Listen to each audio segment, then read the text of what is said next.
Assalamualaikum, hai semua. Kita akan cuba kita main game Roblox. Jadi kita akan cuba buat avatar slender ke emo ke apa-apalah. Okay, kita buang ni. Pakai balik. Jangan. Okay, saya ada unlock tu. So jangan marah kalau saya memang ni Allah Akbar. Weh korang, ya Allah. Ya Allah. Ya Rabbi. Astaghfirullah. Okay, ni semua untuk yang softy tak. Okay, body. Ya Allah, jangan tunjuk. No.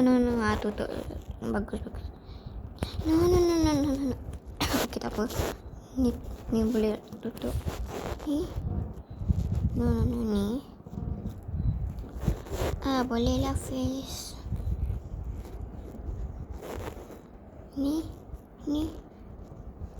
je boleh. Ni ke. Sekejap.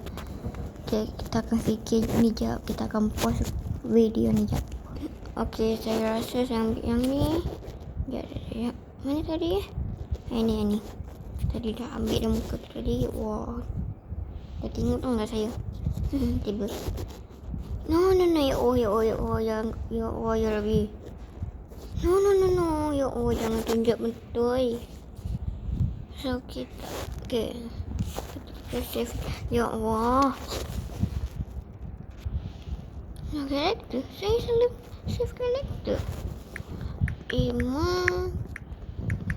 Emotional damage. Tak tahu betul ke tak macam ni. Okay, so jadi pelik tak ada. Mana ni? Mana gambarnya? Hilang. Ya Allah.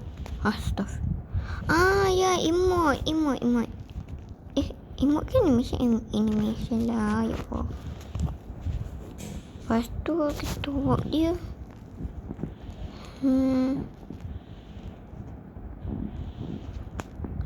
Ya Allah, dia mana boleh lah. Boleh. Jump. Okay, fall. Climb. Ni. Okay, emote dia juga. Swim. Kalau yang ni. Okay, lain pelik. Okay, jangan kita ambil ni. Wow. Lantaklah boleh lah. Dah kenapa ni? Okay, sampai situ je lah. 3 minit pun tak apalah. Mana avatar saya ni? Mana avatar saya ni? Sekejap. Ni. Okay, sudah ada. Okay, so bye-bye.